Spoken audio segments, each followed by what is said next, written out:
Welcome to the Australian Water School, the home of demand-driven industry design training for the global water sector. Hello and welcome to all the attendees out there for this Australian Rainfall and Runoff Essentials webinar. I'm your host, Craig Price. I'm excited to be with you today, introducing a few of our presenters and panelists in the background, and really showing you a preview of what we're going to get in some upcoming courses. First, welcome to all of you attending from all around the world. We thought this was going to be very Australian-centric as far as the maps, but it looks like we've got a global reach here as well. So welcome to those attending from around the planet in every different time zone. But without further ado, let me introduce to you our presenters for today.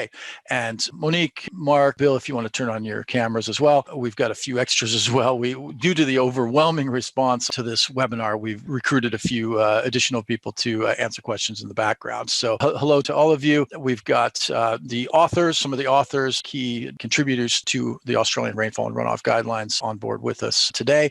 And if we can have a look at the poll results real quick. As typical, commercial and consulting is the most represented sector. And what we really want to get a feel for here is whether people use the guide at all, and if so, how often. And it looks like the guidelines themselves get occasional use from the attendees. It's kind of right down the middle for those who read it often or occasionally. I'm a bit surprised that 40% of the attendees have had zero experience with ARR software, more than the other usage categories here for the ARR Data Hub as well. 1/3 of those attending have never actually used the Data Hub. So that gives us a good feel. Any surprises there? Mark, let's start with you. Are you surprised by those results? Yeah, I'm quite surprised. Obviously, there's quite a few international people here. I think most Australian practitioners would know about the Data Hub. And would have used it before. And I guess as a brief introduction, Mark and Monique, let's see, you're coming to us from Sydney. Yep. Bill, where are you coming to us from? I'm in Brisbane. Okay, yep. And then in the background, answering your Q&A questions will be Michaela and Nathan. If you want to just unmute and then just say good day. Where are you joining us from today? I'm from Sydney. Sydney. And I'm up in Brisbane. Brisbane as well. Excellent. So we'll hear from everybody in the background on the Q&A line. Michaela and Nathan and Bill will be frantically answering your questions in the background. Mark and Monique will be sharing their screens and going through. Just to outline this the session for today, we are going to give you a preview of each of the 8 courses that you'll have a chance to sign up for, and you can see those links here. These are going to be run about once a month or so over the next 8 months, and these courses will walk you through the content in the ARR books. And so we're going to give you a brief overview of these today, and then what we'll do is dive into book 1. And this is a free webinar. These courses are paid courses, but this webinar today is free, and we're going to cover book 1, which is often overlooked, and some of the new things that have come out in the ARR guidelines. When I first moved to Australia, geez, it's been 12 years now. As a freshly landed on the ground, one of the first things I did was ran into the University of Melbourne Library and checked out the ARR books, which were actually books, and the A3 maps, and scrolled through them. And now that we've got all these resources online, it's amazing to see how far things have come. So we're excited to have Mark, Monique, and Bill on board as our presenters today, and for these courses coming up over the next 8 months. So with that, with no further ado, let's have you share your screen, and we'll turn the time over to Mark and Monique. We want to use your input to really form the structure of these courses. We've got an outline of what we think they should be, but we want to hear from you as well. What do you want to learn in these courses? So with that, we'll turn that over to Mark and Monique. Thanks. Thanks, Craig. I think probably the other thing I wanted to emphasize, it won't just be Bill, Monique, and myself giving these courses. We've got a whole lot of the other authors where some are on board, some of them I'm waiting to hear back from, but I'd like to see a diverse team deliver this course, particularly some areas that are not our specialty areas. And today, what we want to do is 2 things: give you an introduction to book 1. We won't fit everything in, but if you go back and look at this presentation, all the key information's there, and fine tune what's in the course, what people want to know. We think we know, but we'd like to hear from you.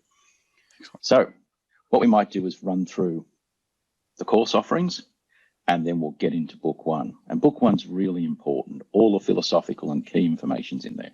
I've also got to acknowledge Dr. Bill Weeks, Professor Rory Nathan, Professor Peter Coombs, and Steve Rosso. There's a fair bit of content in this presentation that I have borrowed from my fellow book authors and editors of ARR. So thank you. And I didn't ask, I just borrowed it because we've given so many presentations. I don't know who owns everything anymore. So the outline, we're going to go through the course at the start and hopefully move through that reasonably quickly. And then we're going to talk about some of the fundamental issues in ARR, which are covered in book one, which covers basic approaches, which people don't think about often enough. Briefly touch on data, which is a hobby of a bugbear of mine and Bill's, risk-based design, climate change, and have time left at the end for questions. So there's a fair challenge there. So some slides we'll skip quickly and you can go back and look at the detail on them. Now the course, it's basically one seminar a month over the next 8 months. And each of these courses largely aligns with books. So book 2 was on rainfall, and that's the first course. The second course is on flood frequency analysis, and that aligns with book 3, and so on as we go through, but not quite perfect alignment. The last 2 courses are on book 9. So, and we'll talk about each of these briefly, but the dates are there and they'll come up again on the screen. And what do we want to get from these courses? We want to offer practical advice because that's the feedback we've been getting. We want worked examples. People don't want to be lectured to. Unfortunately, book 1's a bit of that, but in the other courses, there's going to be a strong emphasis on worked examples that you can do, hands-on training material, because that's the feedback we get all of the time. The first course will be on rainfall design inputs, and that covers a wide range of things from IFD rainfall, temporal patterns, spatial patterns, area reduction factors. But I guess the feedback we get is people want to know, and we've bullet pointed these things about how to use pre-burst information, how to select temporal patterns, but we've got a prior seminar on that, Craig. I don't know if you want to say something about that. We'll post the paste the link to that previous webinar. And actually, you know, one of the reasons we're doing this whole thing is because about a year ago, when we had Mark and Monique come on, we got a tremendous response to a webinar that we did. And Monique walked through the process of going through the IFD data, pulling the ARR Data Hub files out, and really walking you through an example of how to use that. So we don't want to repeat the information that's already available to you. So we'll put that link in the YouTube description and in the chat line as well. So thanks. Okay, and the other 2 things we get feedback on is error reduction factors. There's usually a bit of confusion about that, and how to spatially distribute rainfall. So, but there's a question and answer section and comment section on this. If there's something else you want to see in that training course, let us know. So that's the first course on everything you need to know about using design rainfall inputs. The second course is on flood frequency analysis, the different ways of doing it. And so this aligns perfectly with book 3, which has flood frequency analysis and the regional flood frequency estimation technique, or RFFE as it's called, which is actually undergoing some updates and changes. And we're very excited about some of the improvements we've found. And what we want to do on this course is the feedback we get is really about how to use FLIKE. And how to use FLIKE when you've got complex situations, including historical data, thresholds, multiple thresholds. And these things, I have to check I've got them right. So I'm not surprised people get confused. And it's not something people do every day. We're going to talk about the RFFE, and that's one of Bill's favourite topics. And we'll probably talk about the arid zone. There's been a fair few questions about the arid zone. We turned that off. We were a bit uncomfortable. We're looking at that again, and I hope to see that turned on by the time we get round to that course. Yeah, and I think one of the things on these, on the flood frequency analyses, to just highlight, when we do a course like this, you'll be able to put in the data and see how it lines up and see what happens when you extrapolate data. And if you added one extreme point in there from one of the measurements, how that'll affect things. And it'll also show you how, sometimes I think even in the ARR examples, there's one where they had 7 data points and you're trying to extrapolate out to a 100-year event, and just realizing the limitations of taking limited data and pushing it out farther. If you get a feel for it and start plugging numbers in and see how sensitive it is to a single value in there when you have limited data sets, that's something we want to give everybody practical experience on. So that'll be part of the course.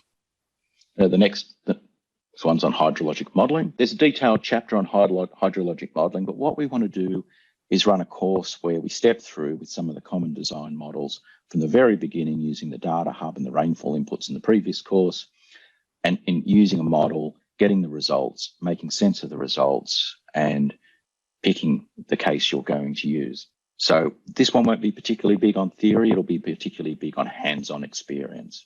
But if people want different things, we can modify it, but that's the feedback we get.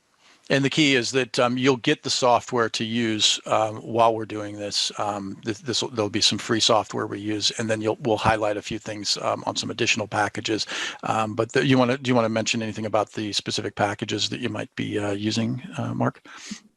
So our intention is to use the watershed bounded network model and RAW, and the reason for doing that is basically they're free and easily accessible. And we'll have some sample models up there for you, and you'll be able to use one or the other. And the principles that we use on those will apply to anything. Even if you pay for your software and you've got something specific, the principles of turning rainfall intensities and rainfall patterns into runoff hydrographs, that'll apply to any software that you use. Yep. And really, these software all have differences, but at the end of the day, they give very similar results if they're calibrated and parameterized correctly. The next course, which is the fourth one. Yep, so what we really want to do in this one is provide a practical example of how to calculate blockage, particularly the L10. We get a lot of questions about that. And how then you would use that in your 2D model to avoid having to run a lot of runs. We'll also cover some questions about hazard and how to model bridges. Excellent. And we'll put some resources available for you there as well. We've had a couple of webinars on flood hazard categorization and mapping, and we'll put a couple of those links in the description on YouTube and in the chat line. Yeah, the design estimation seminar will be comparing different methods and the results they get, and we'll build on the results that we've calculated in course 2 and 3. We'll also cover principles of calibration and how to select the right model for your problem. Another course is on extreme events. This is something I certainly won't be running. We'll get Rory on board to do this and some of the other people who've been involved with the chapter. But we get a lot of questions about people trying to understand extreme rainfalls, which temporal patterns, and even just the terminology. This is not something practitioners do every day. And hopefully this course can be tailored to help people better understand how to do extreme flood estimation and where all the uncertainties are and what you should be thinking about when you're doing it.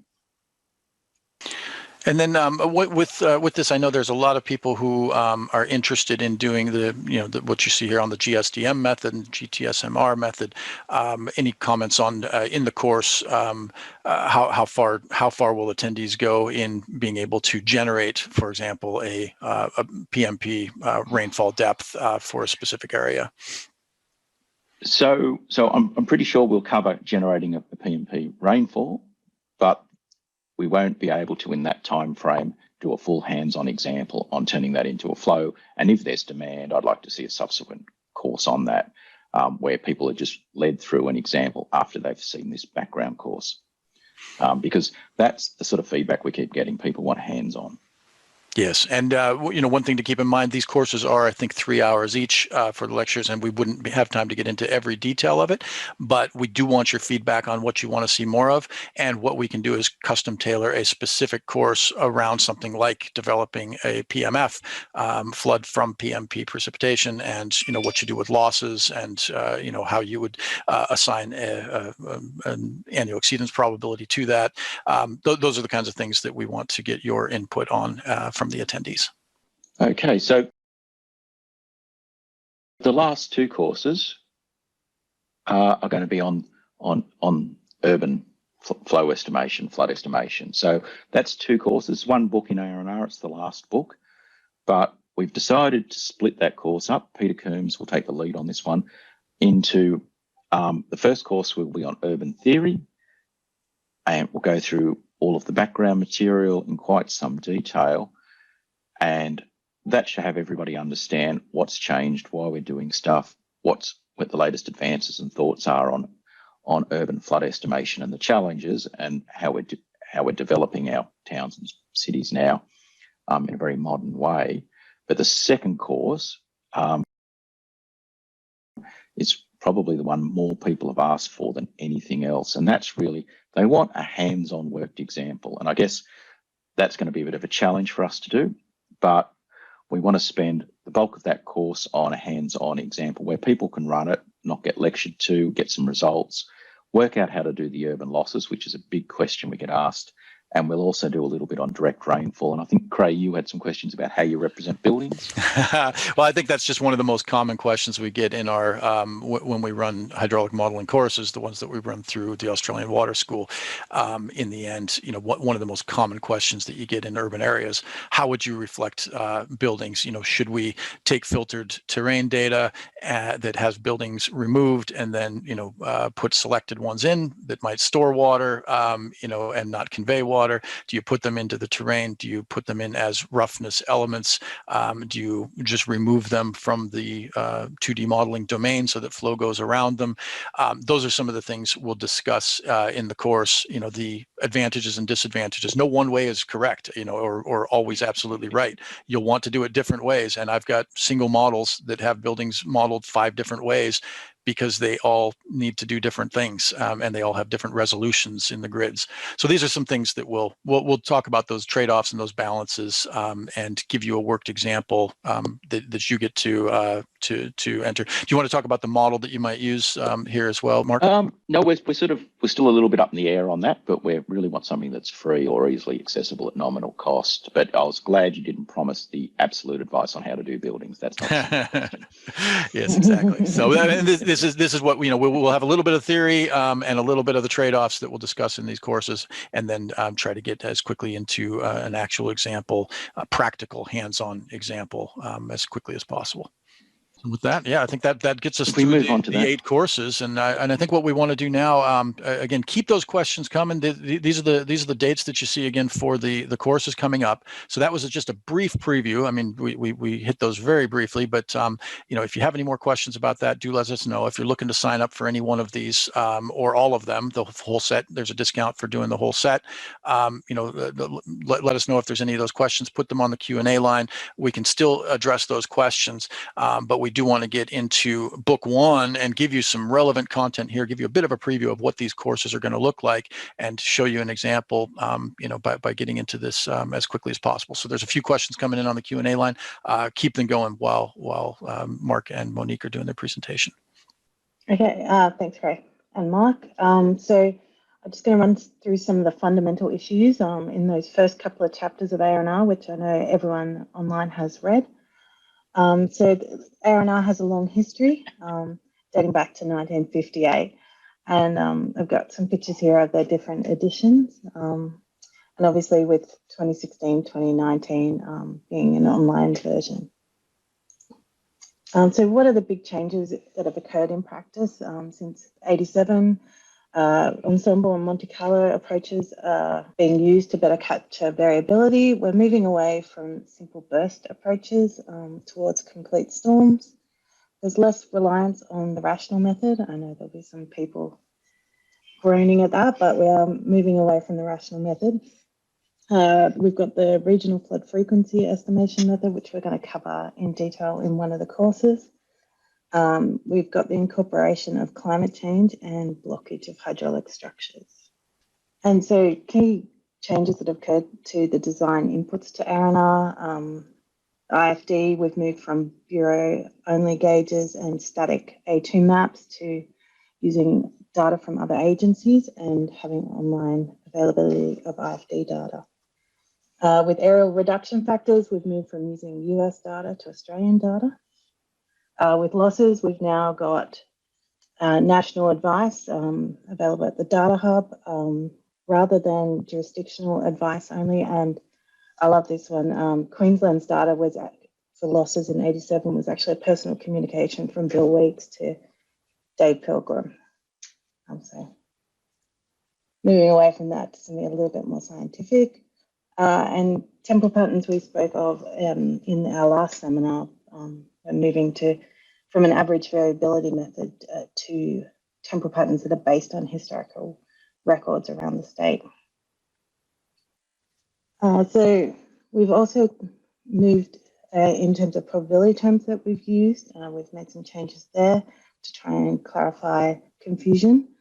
Another thing that's discussed in book 1, but we don't have time to go into now, but we can cover in a later course, is the difference between design and actual events and uncertainty, which has really been brought forward in this edition of ARR.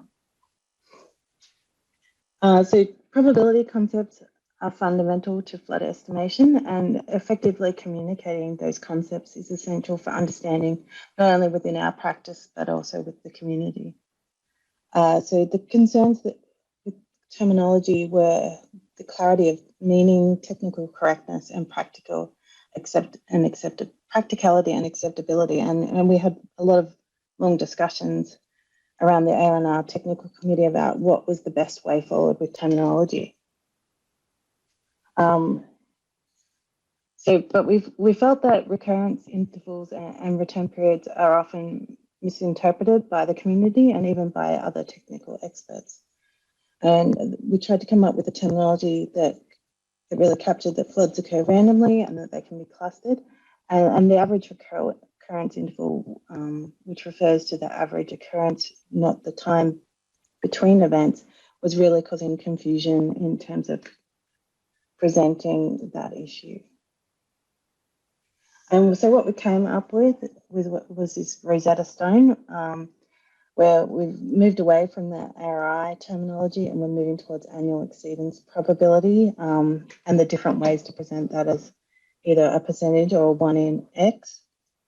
And then for those more frequent events that can occur in clusters and have more than one event per year, we're calling them exceedances per year. And I've just got here my little bugbear when I'm reviewing stuff. So it is 1 in X AEP for the terminology. It shouldn't be written as 1 in X years AEP, which I know people like to creep that one in. I've got a few reports that probably need to be corrected. This has been around for, I think, almost 5 years now, and still, it still has yet to catch on in some sectors. It happens. It happens to all of us, and I think probably people write reports and then fix the terminology up afterwards with the global search and replace, which probably solves as many problems as causes as many problems as it fixes. So yeah. Yes, but this I have noticed that. This diagram is fantastic. I always just say, look at the diagram if you want to understand terminology. Yeah, and if you're into dams, and dam safety, where you have to get into like a 10,000-year event, you still are going to want to say something about 10,000 instead of 0.00000. People don't know exactly what that means, and so it's important to to have some consistency here. Sorry, go ahead, Monique. I've noticed a lot of people tend to shorten the ones with percentages, the 18.13 and the 39.35. They seem to get shortened in reports. So I'm not going to read this out, but one thing about ARR that we really want to emphasise is that anybody using it, any designer, has a duty to use the most up-to-date information. And if there's something more relevant than what's published in ARR, if ARR is not caught up, you should be using it. So I can't emphasise this. You are not using ARR properly if you use it knowing it's got something that doesn't work in your area or there's better data. You should be using the better data. We find this a lot. People want to say, oh, but I've used the guideline. It's not my fault. I know it's wrong, but I've used the guideline. That is not what ARR says. Yeah, an important quote there. And that was in 87 as well. And people tended to ignore that quote. And that's what I like about having this seminar free and online. People don't read the first book of ARR enough. And so hopefully being free and online, people will go back to it. And that's why we've put some content in this seminar that we're not going to read out in detail, but you can look at that at your leisure. So another thing that's changed is frequency descriptors and the uncertainty that comes with different probabilities. So there's some really nice figures in ARR, and this is one of them, where we've put frequency descriptors in for things like very frequent floods, frequent. There's nothing in between, unfortunately, rare, very rare, and extreme. And then we've talked about the nature of the procedures that you use for these sorts of events. For very frequent events, that's pretty easy. You can interpolate them from what you can measure or observe over a short period of time. When we get to the sort of more rarer floods that we use for land use planning, very rarely would we have a data length similar to, say, 1 in 100. And so there's a fair amount of uncertainty there, or moderate uncertainty on these very rare floods. When we're looking at something that's rarer than 1 in 100, we often have to rely on regionalisation approaches, and the uncertainty becomes quite large. And then when we get to the extreme end, often when you're dealing with dam design, the uncertainty is not even quantifiable a lot of the cases, and you have to be pragmatic. And that's where we provide guidance, where everybody does it the same way, and we try and do what we think is the best way, and that at least provides some consistency. And uncertainty, there's a fair chunk of the first book is on uncertainty. And I think one thing we always emphasise with practitioners is that all methods have inherent uncertainty. Just because we haven't got confidence limits on all methods doesn't mean they're exact. That usually means that there's such a large uncertainty about them, we don't even know how to calculate the confidence limits in a generic way. And for that reason, we recommend that all the time use more than one method. And that's why we have some pretty quick methods that you can use as a sort of ballpark check, like the RFFE. And we'd always emphasize you use those. And this is really important with risk-based design. And the figure here, I think, is really good. This is one of the ones I think Rory wanted in ARR, that two methods might give different results, but they might have very different uncertainty about them, and you need to be thinking about that. You mightn't be able to quantify the uncertainty limits like in this picture, but you need to think about how reliable they are. And one of the things I always emphasize is flood frequency analysis has confidence limits. It's probably when you've got a good data set and a good rating curve, long data set, it is more reliable than anything else, even though it's got wide confidence limits. And that's a bit of a message. Other methods are probably less reliable. And graphically, those log scales can be misleading.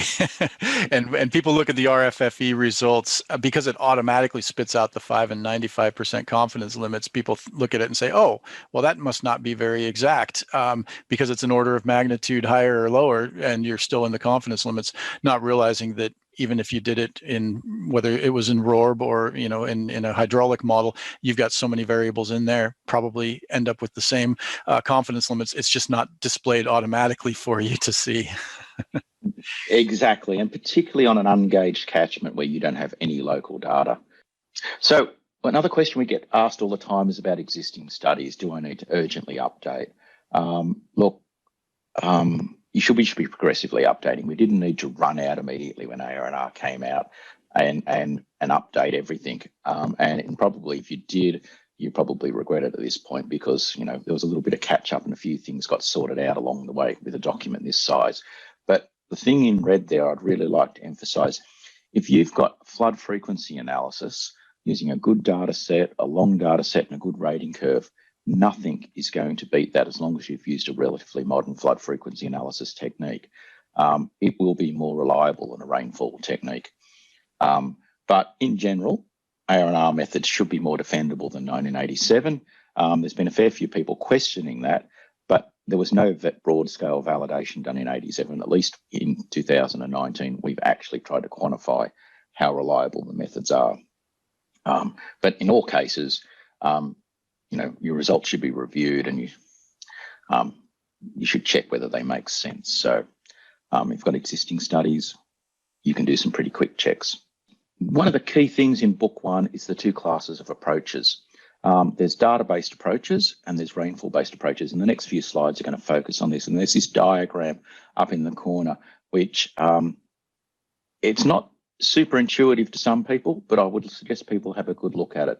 And it looks at what probability type events you're trying to estimate and what methods are at your disposal to use.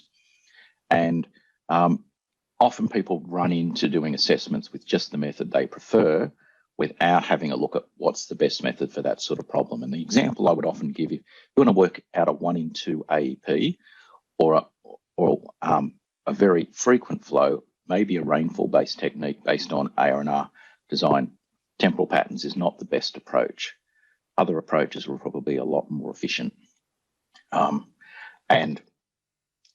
Book 1, Chapter 3 really describes which method is best for each purpose, and I'll come back to this diagram in some subsequent slides. This is some work, a picture that's in ARR, but Rory's animated some of these slides, so I've borrowed this. And what we've run here is we've run 10,000 events with the rainfall probabilities on the X scale and the resultant flows on the Y scale, but we've allowed things like temporal patterns, losses, spatial patterns, antecedent conditions, all of the things that affect flood response to vary. And so it's $10,000 years worth of synthetic record with the probability of the rainfall. And you see you get this enormous scatter. If we go to the next slide, what we'll see is, so these are all the peak flows you'll get. For, say, a nominal 1 in 100, you can get a wide range of responses. You can get very high responses, goes like as high as 2,000 cumecs, and that's probably when you have a very wet catchment, very low losses. You have a temporal pattern that produces a very high peak, and the rainfall falls in the perfect locations. And then you can get a very small response when you've probably got a very dry catchment and a temporal pattern that doesn't produce peak flows. And but most of those events are clustered towards the middle. It's only an occasional event. Now, that's the variability you can get in flow, but you can also consider the variability you would get from a, say, nominal 1,000 cubic flow, where the rainfall that causes that could vary from about 1 in 5 to about 1 in 1,000. But most of those rainfalls will be probably about 1 in 50 and around there. But you get that wide range of responses. And this is the challenge with rainfall techniques. You have to understand all of those things like losses and temporal patterns and spatial patterns and have take into account all of that variability. But the next slide shows us, if you just looked at gauged flows, what observed data does, it incorporates all of that variability into the technique. And by taking into account the record length and sampling, you can plot those on a curve. And this time, the X scale showing the probability estimated on the sample size of each of those events. It's not the exact probability, it's where it would be according to the rank, but you can see a very clear relationship there. And that's the annual maximums in this case, and we can fit a probability distribution and confidence limits to it. And that's the basis of nearly every technique. It is calibrated back to flood frequency analysis. So the best estimates of probability model fitted to the annual maxima, and even then you still, for a well-behaved data set like that, you get some pretty broad confidence limits. In terms of basic approaches, this is a bit of quick reference to where all of they're discussed in ARR, which books, which chapters, and there'll be some links in this presentation to the various books and where they are. And just a bit of a plug, you can get them in PDF now. And if you're searching for something, that is so much better. And you can get them by book, or you can get the whole ARR if you sort of want to bog down your computer with an enormous document. Just quickly on this, I'm going to go through this pretty quickly, but the basis of when you're using real data is you pull out either the largest flood each year, which is the top set, the annual series, or the largest flood above a certain threshold. Nearly all the time we do the top, we pull out the annual maximum. It's just easier and cleaner. And when you pull out a partial series, you have this horrible thing about independence. And what looks like it'll be very quick to do turns into a little bit of a nightmare. While if you deal with an annual series, it's usually a lot cleaner. And most techniques use an annual series. And what we do with that annual series is we plot them up based on their sample size. And here's an example here. But it wouldn't really matter whether it's an annual series or events above a threshold. And that's usually peak flow on a log scale, but it could be, depending on what distributions you're looking at, we could fit a 2-parameter, which is basically a straight line. If it was a log normal, and it was a log scale, we get a nice straight line. But unfortunately, 2-parameter distributions rarely fit Australian data. Usually you need a 3-parameter because there's a level of curvature. And that's why we generally use the GEV, generalized extreme value, or the log Pearson 3 distributions. And people ask me, which one's better? Well, the answer to that is we don't know which one's right, and you should see which one fits the data, but there's no ultimate answer to that question. But if you're going to fit data, you should try both of those. So that's how we analyze data. Rainfall-based techniques. Well, we start off with rainfall. We've got a lot more rainfall measurements in Australia. They're a lot easier to calculate the probabilities directly, and we can estimate what they are everywhere in the country, whether we've got a rain gauge or not, because of the good work being done by the Bureau. We'll put rainfall over a catchment. We can vary it spatially. It can even be an historic rainfall. We've got a model. we can adjust some parameters, and these models are really remarkable that with 1 or 2 parameters and some losses, we can fit pretty much everywhere in the country and match observed flows with very simple models. And where we don't have data, we can often get parameters that we know work reasonably well in that area. When we run those models, we get a hydrograph. And in this case, we've got a picture here that shows you can adjust those parameters until you match an observed hydrograph. And you wouldn't want to do it on just one historical event, but if you do it on a series of historical events, particularly some large ones, but also some small ones, you'd be confident that those parameters are representative of that catchment for a range of flows, and they could be used for design, where you put design rainfalls in and design losses, and you get design flows. So they're the 2 basic methods, rainfall-based methods and data-based methods. I've gone through them pretty quickly though. Now, when we use rainfall-based methods, there's a couple of things in ARR. Rainfall's the dominant driver of most flood behaviour, and so you can use a simple approach, which we did in the past in 87, where everything else was just fixed, and you hope the value of the losses, the temporal pattern, the spatial pattern gave you a good answer. But that first slide with the scatter that we showed that different combinations of those can give you a range of values, and a median or probability neutral value should be close to it, but you're never quite sure. And lots of the distributions of things like losses are not normally distributed. They're very skewed distributions. So single event gives you a single hydrograph, but most of the time we do what's on the next slide, which is an ensemble approach where we sample temporal patterns. And that's because in a lot of locations, temporal patterns after rainfall is the next big driver of the flood peak. And temporal patterns is reasonably easy to deal with, the variability of temporal patterns. You get a representative sample and you use that. Losses are also important, but that's a little bit harder to get a representative sample of losses. And the ensemble approach is the cornerstone of nearly every rainfall runoff model we use now. And that's been the biggest transition. But you can do these things in a more detailed way, which is on the next slide, where we actually sample the losses, the temporal patterns, and even the spatial distribution of rainfall. The spatial distribution is usually the least important of those 3, and use a Monte Carlo style approach. And if you're doing something large and complex, you'd use that. And in some of the software like Raw, it's pretty easy to use that on standard problems as well. And I think all of the software will move that way. It's just interjecting here briefly there on those slides that you just showed. I see about 4 or 5 questions on the Q&A line that really relate to this ensemble, the practice of doing ensemble modeling, and whether that's you can get a representative AEP. The mean or the out of mean? it. Yeah, the mean or the median. Yeah, which one are you going to use when you pick one? And then and some people have just said, hey, this is just very confusing when we look at multiple AEPs, and and each one kind of has a different duration, really, when you look at the storms. These are things we'll cover, and I don't know that we can really get in and answer any of these questions in detail at this point, but we are aware, and the most upvoted questions here have to do with this practice of ensemble patterns. For those, and there are a lot of international attendees, so maybe Mark just mentioned briefly to everybody else, how many patterns, how many of these ensembles are we doing in Australia? Is this going to be just the 10, or when do you move into doing hundreds in a Monte Carlo type analysis? So before the recent update to Australian rainfall runoff, we had one temporal pattern that was supposed to be representative of everything, and we knew it, and it wasn't. And that's pretty near impossible to do.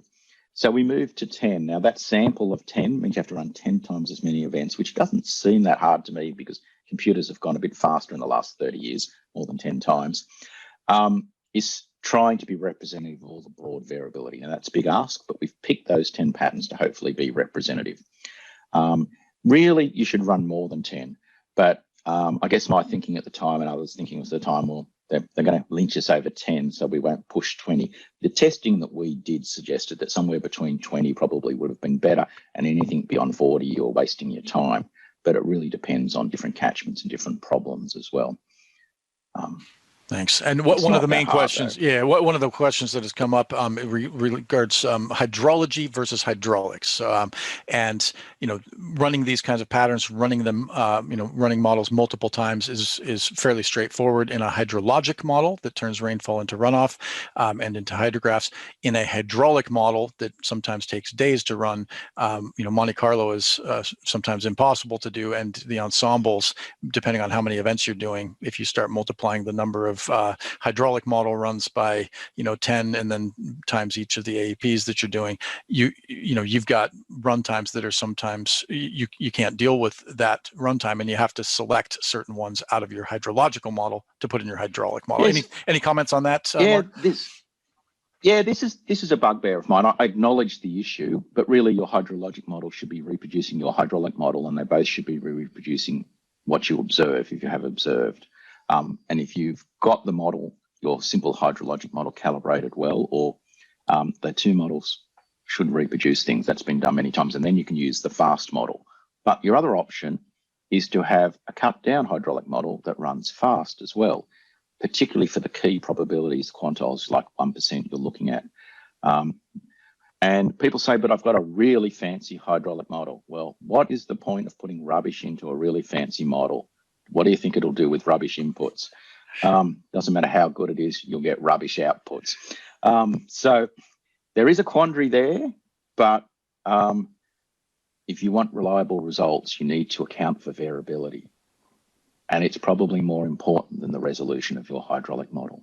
Yes, and have a look at maybe we'll paste the links into some webinars recently that WBM did on rain on grid. We've got another one from a couple of years back on a second rain on grid webinar that's available through the Australian Water School.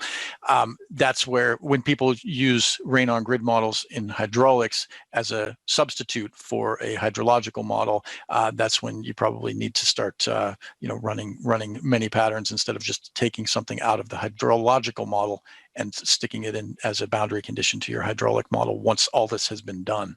Yep. We recently calibrated a 1D, or an existing 1D model to match a very detailed, very well calibrated 2D model, so we can run ensemble events. And we've got ensemble, each event takes in the order of about 6 seconds to run in a very old 1D model and gets exactly the same results as a 2D two-flow model that takes about a day to run. Now, we couldn't have done that without the 2D model. Yep. So we might move on to the next slide, which is a table, which I'm not going to bore you with, but this is here. If you want to go back, this is out of ARR. It talks about the frameworks you use, the probabilities, when you use different techniques. And the next slide shows that for the majority of rainfall-based procedures, we're running ensemble events. You can use a simple event if you're just doing want to quickly classify risk over like a whole LGA or a whole state or something like that, or you just want a very quick estimate. But really, you should be using an ensemble event approach. Monte Carlo is usually at the moment for special cases, but that's being used more and more. And continuous simulation is really good for frequent events, urban catchments, and really understanding, because with continuous simulation, you reproduce some of that wetting and drying and frequent events that you see that a rainfall-based event model in the first 3 columns won't reproduce very well, particularly for frequent events. Okay, and this is another table I won't go through, but it just runs, it's in ARR. It talks about the advantages and limitations and applicability of these different techniques. I really wish people, when they did a study or assessment, went and had a look at these sections and also the previous one on different methods before they made a decision. Often people will dive in and use a technique they're familiar with without asking the fundamental question, is it the right approach? Will it give me the most reliable answers?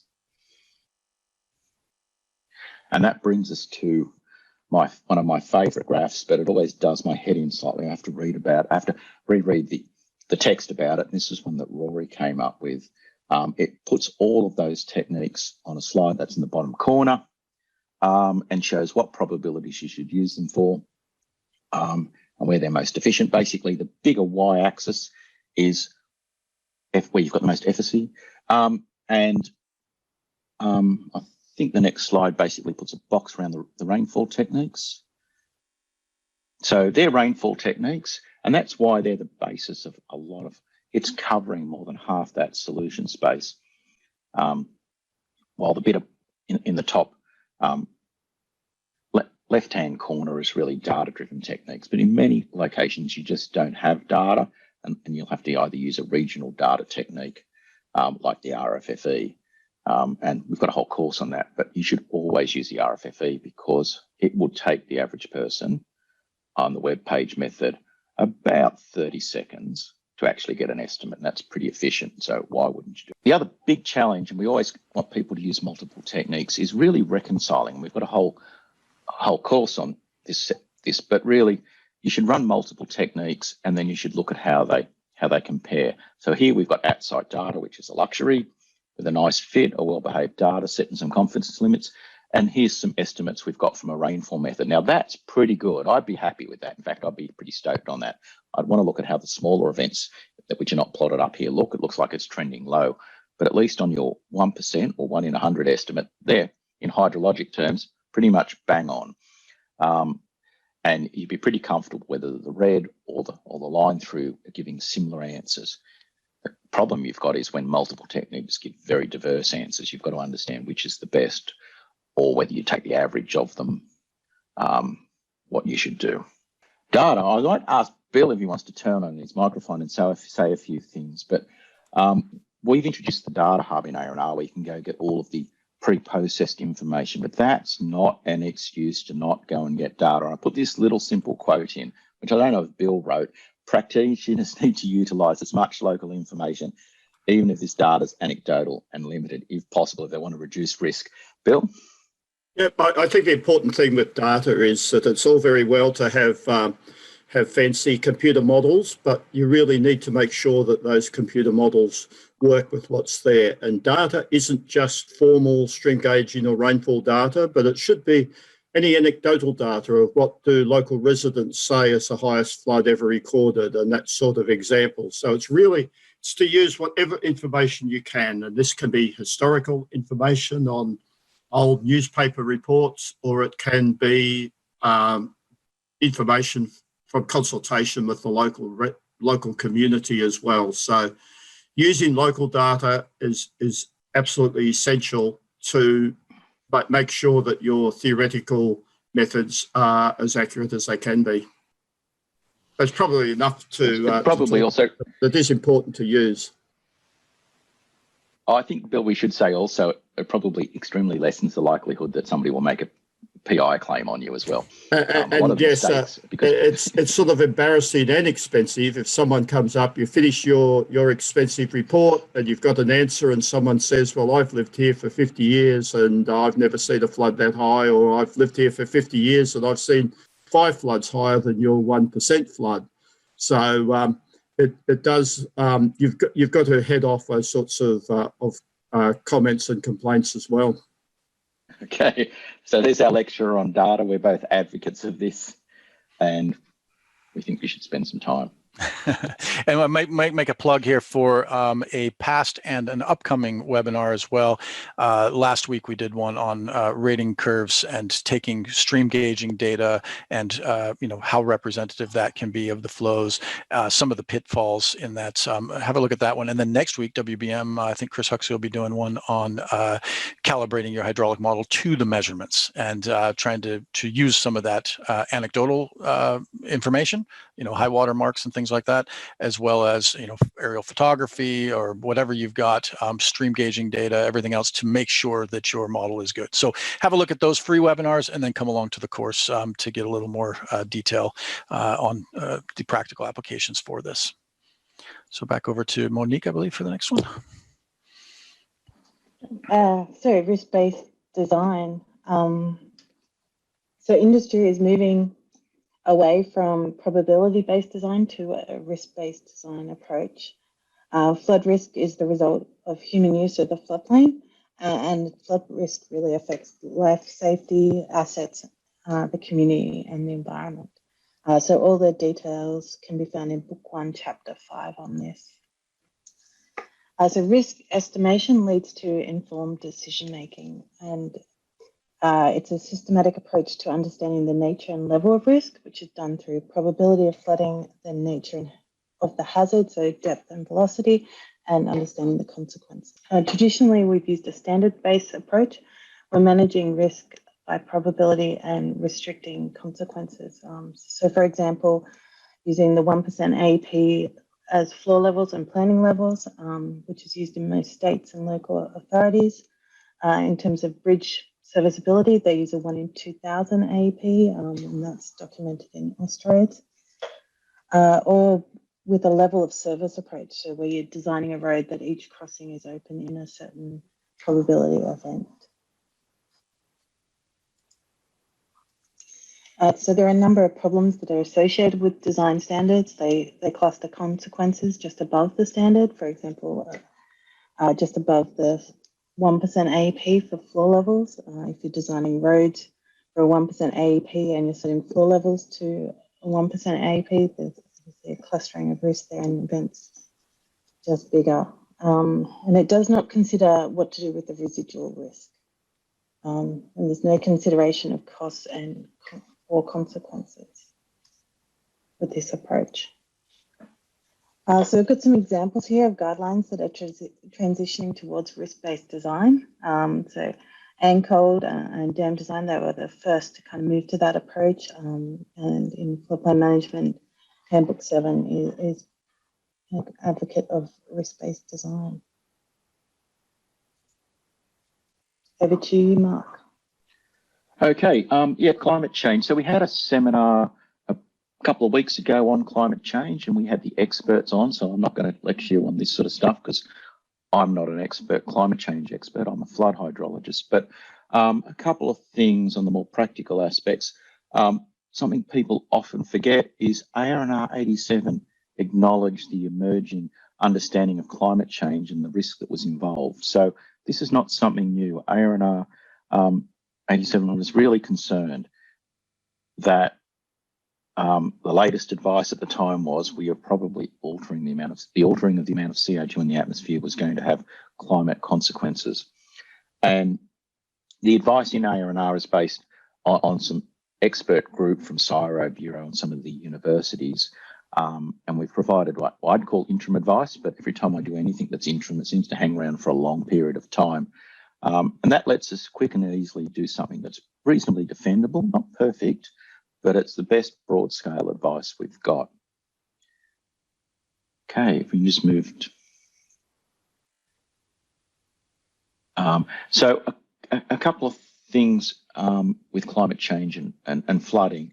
There are lots of areas where climate change is going to affect things. It's also going to affect your design frequency, your IFD intensity information. And in parts of Australia, it will probably affect the storm type and frequency of key storms like East Coast lows on the east coast of Australia. If their frequency of rare events changes or their intensity, that will make an enormous difference on large catchments. And it will affect we've got a good understanding that it's likely to affect the spatial and temporal pattern aspects of rainfall in terms of how storms spatially being probably a little bit more intense. And in temporal patterns, there's a fair few indicators. The intense part of storms will become more intense, while the sort of lead up and parts of these storms will probably become less. And probably the biggest one up is also antecedent conditions, which I'll talk about, and ocean levels. But antecedent conditions, there's a growing body of work that's showing that a warmer climate will have more evaporation. We'll probably have a slightly drier climate in most of Australia. That's a generalisation. And what this means is the average conditions before a flood event will probably be a bit drier. And that means that small floods might actually not change or even become a little bit smaller, the more frequent events.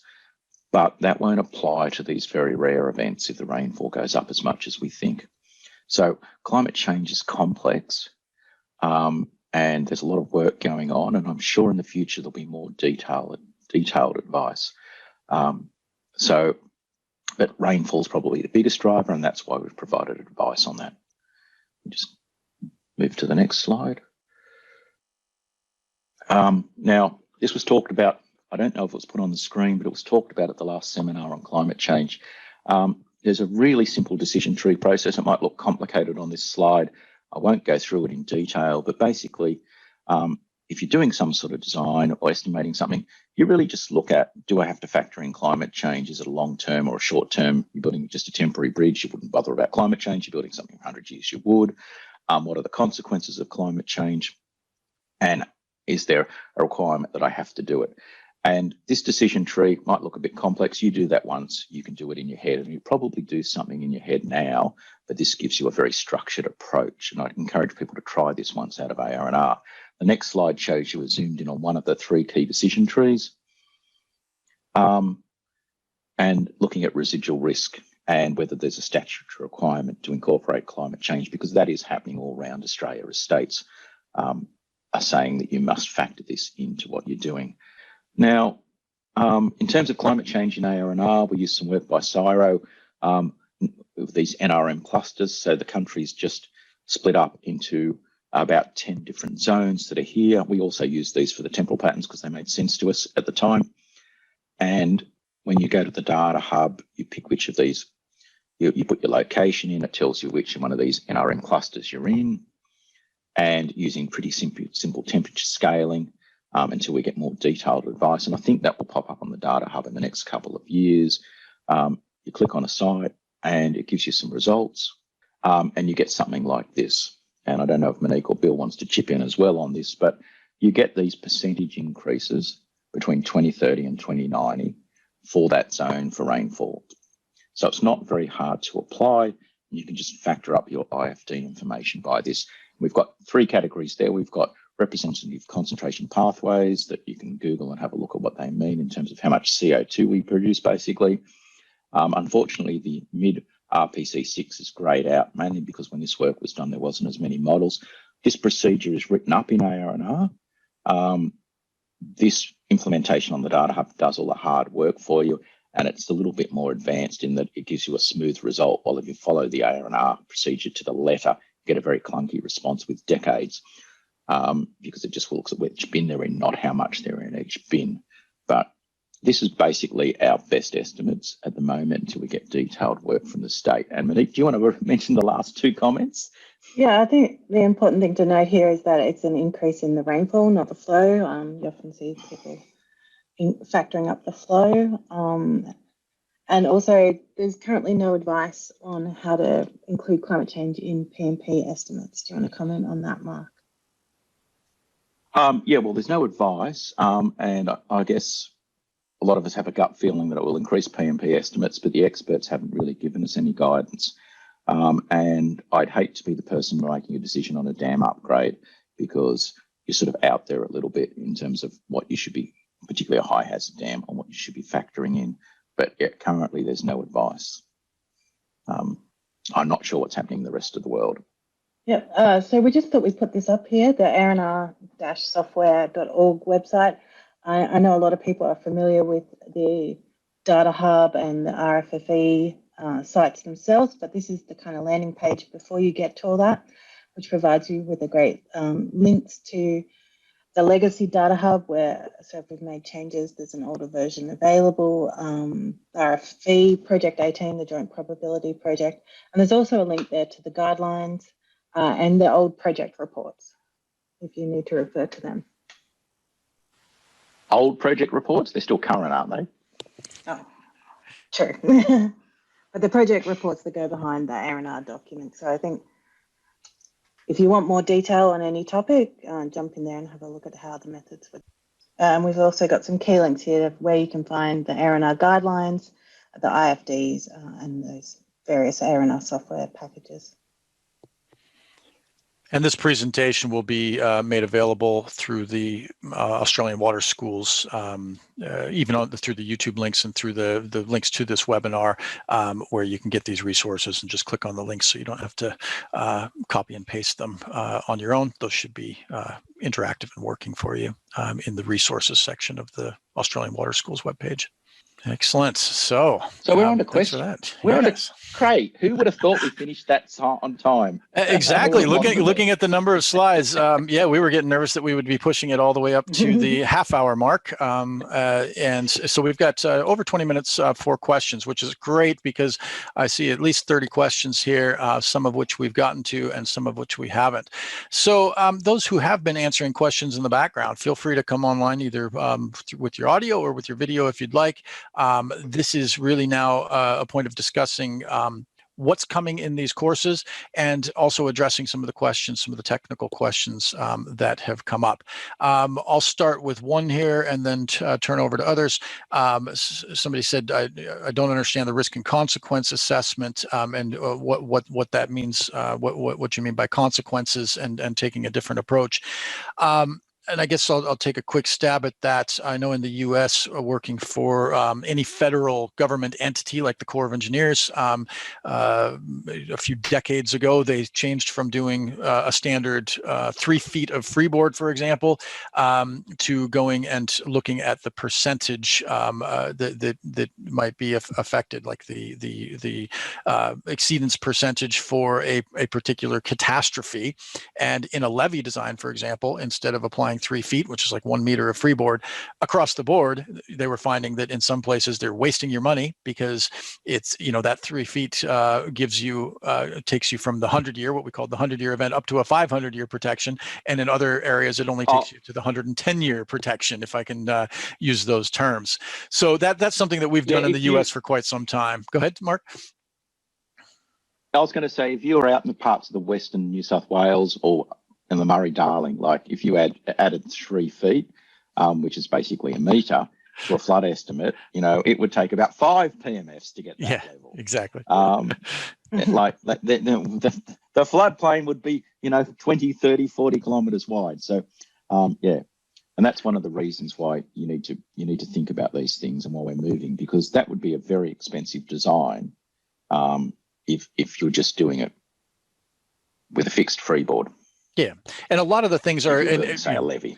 Yeah, and if we're looking at the consequence assessment, I guess in response to that question that came up on the Q&A line, if you look at the consequence of a breach in one place versus another place, or a blockage in one place versus another place, that comes into play. In some cases, you could block a culvert or a bridge completely, and it's in a natural area, and you're not going to have much impact, versus other areas where you might be impounding water and you might be sending a flood wave onto some populated areas and have a potential loss of life. So we do have some flood hazard and consequence webinars available for you to watch.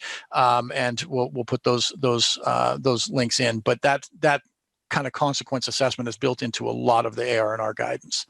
So with that, I think what we'll do is just kind of go through those who have been answering questions in the background. I see a lot of these answered questions, and I see a lot of the upvoted questions. Let's just go to each of those who have been answering questions in the background first, and have you pick one of them that you've answered, because people watching the YouTube recording on this won't see the question. Maybe restate the question and and let us know what your answer was. Maybe we'll start with Michaela. Do you mind turning on your microphone?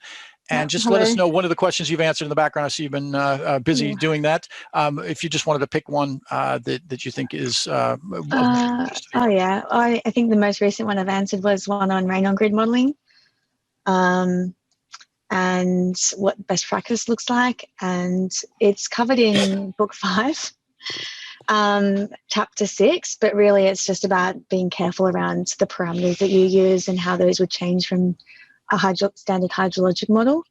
You're going to get losses into storages in the DM, as well as things like roughness affecting your routing of flows. So that's something to be careful of. Yes, I think you'd always check your catchment response matches a more traditional model, because we know they behave well. And there's some pretty good guidance in the New South Wales government publication on doing volume checks and catchment response, as well as in ARR. And the 2D modelling guidelines they're a little bit long in the tooth now, but they've got some good examples as well. And on that Rainfall on grid, it's another area where local residents have seen floods, and that can help you just avoiding something that's totally ridiculous, because sometimes those rain on grids come up with some weird answers, and you've just really got to look at what they look like, and local residents can help you there. Yeah.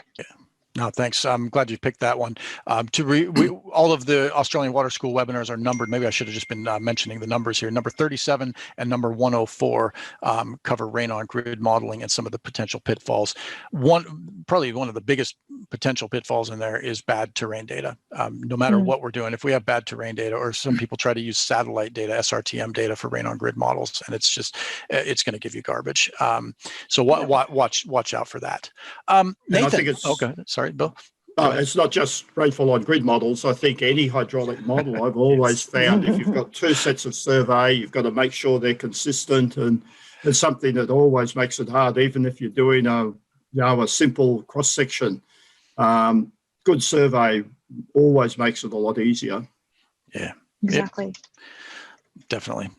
Nathan, I wanted to see if you wanted to pick out one of the answers that you've given, or one of the questions that you've answered. I was going to say one of the more sort of a general theme that a lot of questions were based around, which was particularly the hydrology of structures and dams. There seems to be a lot of questions of people wanting further guidance on that. And I just wanted to say, first of all, fundamentally, hydrology doesn't change, as in the idea of converting, a certain amount of rainfall into a volume that you then use to design to. It's the same principles that you cover throughout all of ARR, but obviously dam design is all around extreme events. And so if people are interested in understanding the hydrology that you'd use to inform those designs, then first of all, check out the extreme event modeling section in ARR. And also most of these structures are regulated by a body. Almost all of those will have their own design guidance that they would suggest for that structure, and that I would also refer to those guidelines like ANCOL and other such things to really understand what you need to do for that design. Yeah, and so there's a lot of information there. I think book 8 is the rare event book, and then each of the individual chapters. But a lot of people come to these courses and want to sign up for the courses, so you don't have to read the book. Well, maybe you don't have to read the book, but book 8, Rory and his team, Erwin, they've put some good examples in there. And ARR really should have more examples, but we all sort of ran out of puff at the end, because examples are really good for help you make sure you're following the technique. So I think there's a whole section of examples that I'd refer people to, including some of the complex problems you have. Yeah. And if you want to come along to the seminar, there is one devoted to extreme events for those interested in dams. Yes, so have a look at those, that schedule coming up, and we'd look forward to having your input between now and then as we structure this. Again, feed us some questions, feed us some suggestions on the types of examples you'd want to see, and we can help tailor that to best suit the attendee requests. Bill, are there questions that you've seen come up that you wanted to highlight? The questions about terminology. I think there's a lot of people have a lot of faith in the old so much per year at Cray. I'm sorry, but you've been guilty of it yourself, saying that. And I think the idea is to try and get something that the community and decision makers and government departments can understand. And I think using number per year is something that people really don't understand. Even people that you would expect should know better, like town planners and engineers. And so Australian Rainfall and Runoff was really aiming to get something that was correct, technically correct, but also understandable and acceptable. And maybe it's impossible to get something that covers all of those, but I think there was a lot of thought went into the exceedances per year, which is something that was really not very well understood previously when you have a 3-month flood or something like that. So having exceedances per year and the annual exceedance probability, while they mightn't be 100% accepted by the community, they are technically correct. And I think the community, if they never see a recurrence interval again, they'll should understand them. And I think looking at at the gambling analogy, you don't say, well, if you buy a raffle ticket every week for 100 years, you're certain to win. Well, some people win twice in 2 weeks, and others might never win. So it's that sort of, every event is independent, and I think it was a difficult decision to go for that terminology. And most people sort of, even if it's a bit grudging sometimes, do accept that it is something that can be used and understood by decision makers and everyone else as well. Yeah, excellent. And one thing worth looking at sometimes is when we start looking at longer periods, like with the mining industry, looking at longer closure periods of 500 years or 1,000 years or something like that, your 1% event is pretty much certain to occur, 99.99%, that it's going to occur. If you roll the dice that many times, you'd have some pretty good chances of that occurring if you start looking at long enough time frames. Go ahead. Another way of looking at that is what's the risk of occurrence during the design life? Yes. Yeah, and that's the design life can be very short compared to these closure periods where we're looking at centuries of time over closure, where we have to assess the potential consequences. That can be very problematic. Sorry, Mark, go ahead. I was going to say there is some stuff in there, and also in the floodplain management guidelines on design life and what the real betting odds are over a design life, and that's probably what we should look at a lot more often. Yes. If you build something for 50 years, what's the probability of getting 1, 2, 3, or 400-year floods during that period if the consequences are unacceptable? And when you start looking at those long-term odds, that's not factoring in climate change. They're pretty scary stuff. Yes. I think that leads quite nicely to one of the questions that somebody asked about if you're designing your structure for 100 years and you want to incorporate climate change, that goes beyond the 2090 that the climate change factors go to. So what do you do then? Well, I'm going to reluctantly answer this and say you probably want to draw a smooth line through those points at the moment. But it would be much better if we went out 100 years. It is relatively smooth, but the first question is, what are we going to do about CO2 emissions? We don't know the answer to that. How well our climate models actually going to work and how reliable are we? Don't know the answer to that. And how's rainfall going to change? We're not too sure about that either. So maybe a smooth line through those points is probably not too bad.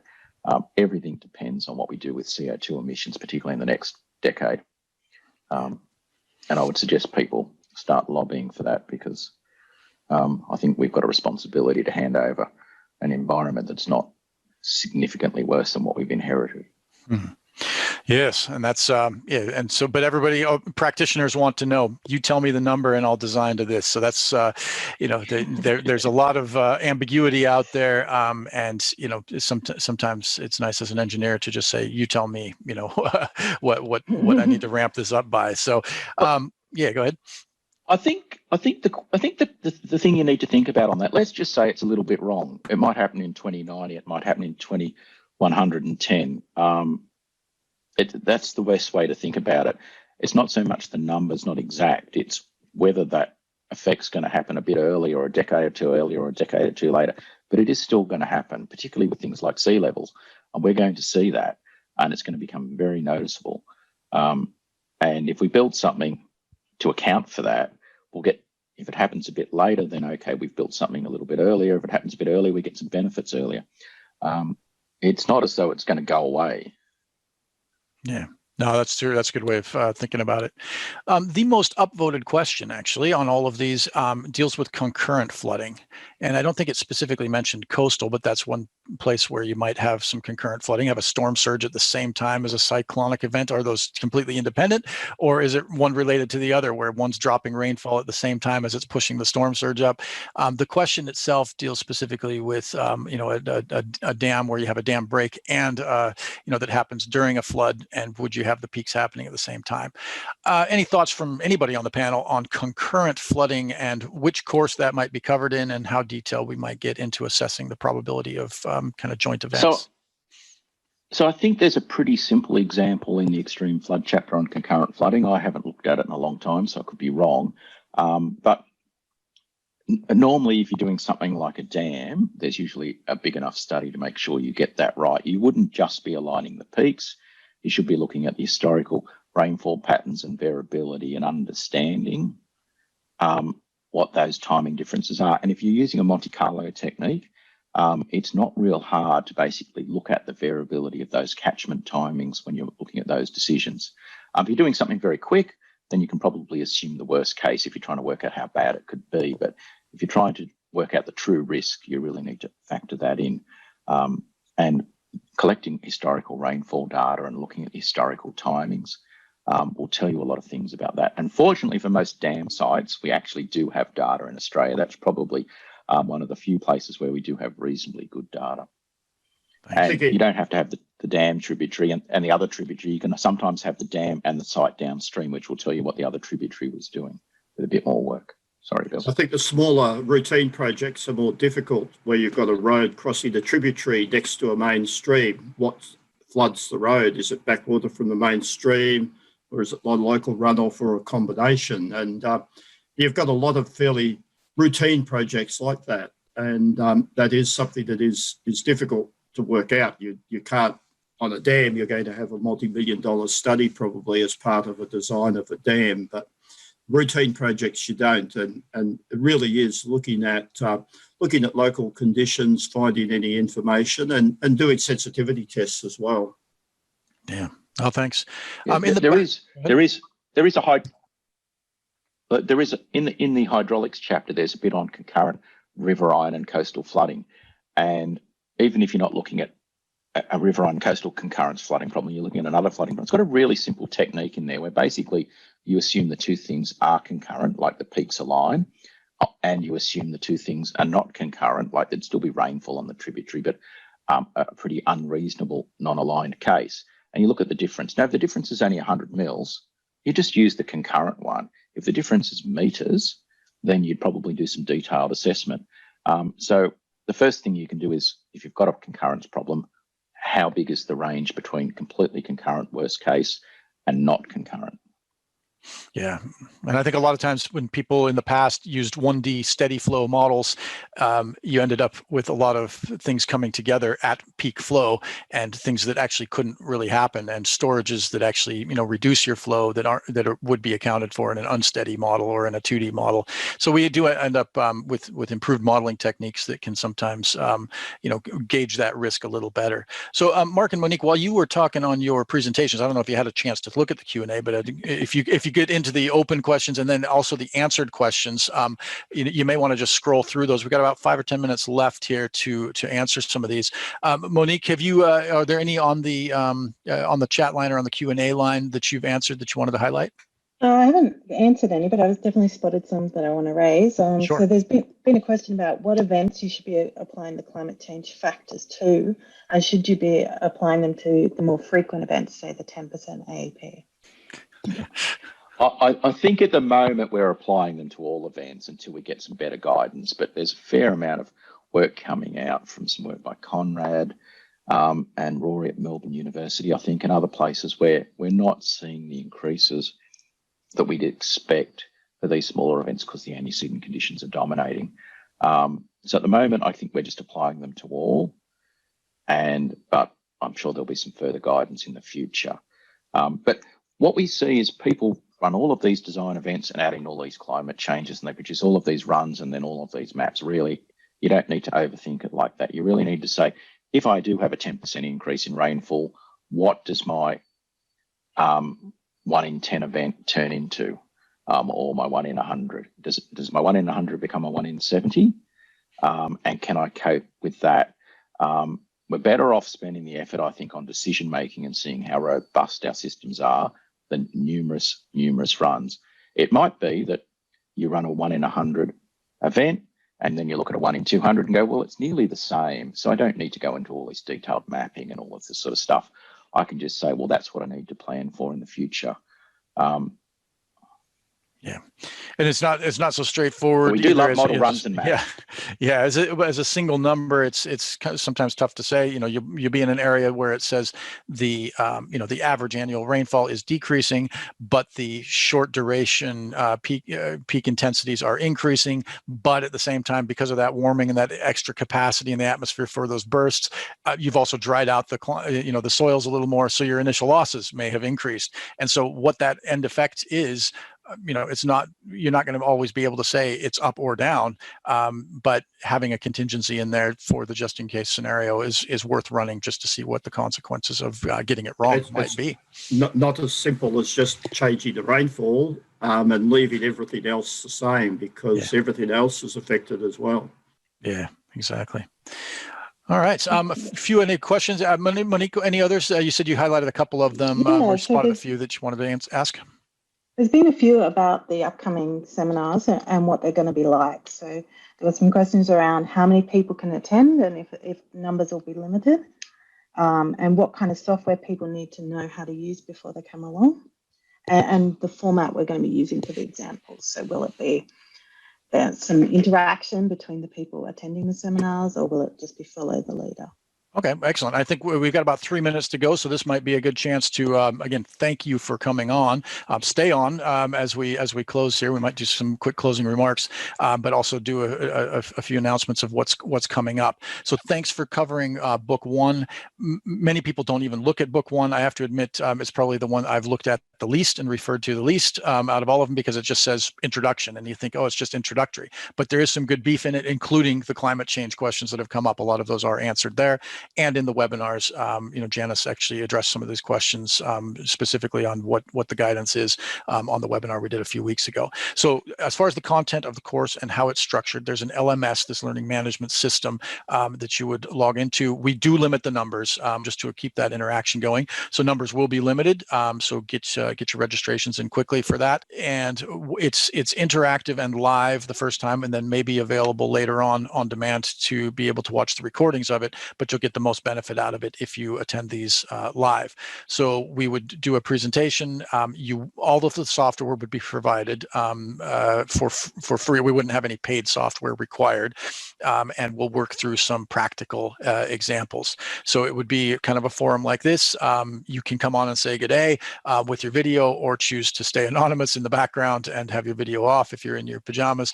We want to be flexible that way, but you do have the chance to ask questions of the instructors, and all of the content will be there on the LMS system. Videos that you may need to watch in advance, along with the live content and the workshop materials. So it's run through Zoom. The live sessions are run through Zoom, but there's an accompanying platform that allows you to work through the examples, quizzes, suggestions, email back and forth through the system that's tracked then by the instructors. And what you see here today, this is not, we're not all the instructors. We'll try and get the best experts we can into each of these individual subjects, and we'll have other instructors teaching various pieces of this. So encourage you to come along to that. What we'll do now, we're about at closing time, is just have some closing remarks from everybody. Michaela, then Nathan, any closing remarks on the questions and answers that you've put out there so far? No, there's been some great questions. I'm sorry we didn't get to all of them, but we'll track these questions, and we've got your contact details if you've asked a question, and we may be able to respond to you individually. Keep those questions and suggestions coming, though. Nathan, any closing remarks? Oops. Sorry, just scanning through. No, it's same. Lots of great questions. Like I said, there was a lot of ones, again, just scanning through about structures and things like that. And I would say, again, ARR is not just the only guideline that you should refer to. There's lots of other guidelines out there that you can refer to help solve your problems, like as Monique mentioned, the Ausroads guidelines and things like that. And there's QDM, and there's all sorts of other guidelines out and around that can help you with your problems. So, it might not necessarily be covered in ARR, but it will be covered somewhere else. Sounds good. And we'll give you those resources in the course as well. Bill, any closing remarks? I think you mentioned reading chapter 1, and that's really important. I don't think anyone ever read chapter 1 of the 1987 Australian Rainfall or Runoff, but there is some really good information there, and it's well worth reading it, even if you have to just open something to look up a specific formula. At least have a good understanding of what the background is as well. Sounds good. Mark, closing remarks, and then we'll let Monique close it all out since she was driving the slide presentation. So, Mark, any closing remarks? I just want to comment on one of the questions about terminology, and someone mentioned the Hawkesbury. For everybody listening out there, that flood was about a 1 in 1 in 20 at Penrith, and about a 1 in 15 or slightly less at Windsor. And look at how much TV time it got. Good point. All right, Monique, any last closing remarks? Thank you, everyone, for coming along, and lots of great questions there. And hopefully we'll see you at the next seminar. Thanks especially to all our international attendees for tuning into something that we thought was going to be specific to Australia. But hey, hydrology is a little bit specific to Australia. Hydraulics works the same everywhere. Anywhere you go on the planet, gravity and friction is going to work the same way. So hopefully you'll see some things here that might be of use. Sign up for these courses. It's not just for Australians, even though it's called that. So you see here a list of things that you can sign up for right now. There are courses you can sign up for on the spot that are available immediately. You can start the courses tomorrow, and then there's other live courses coming up like this that you may need to eagerly anticipate over the next few months as these are rolled out one at a time. So thanks to all the attendees. Thanks for your participation to the presenters who donated their time today to do this for the industry. Really appreciate that. I've got some insights that I didn't have before, and I think we can all stand to learn in the process of putting these things out there. Nobody's just a teacher. We're all learners as well. So thanks for that. Appreciate it. And we will see you next time. Bye-bye. Thanks for watching. Subscribe by clicking the link below and click on the notification bell to stay up to date with new releases. For the latest in significant, innovative and critical advances in water science, technology and management, subscribe now. To build your skills, enhance your technical knowledge and learn from leading experts in water, visit theaustralianwaterschool.com.au and discover our online training courses, both live and on demand.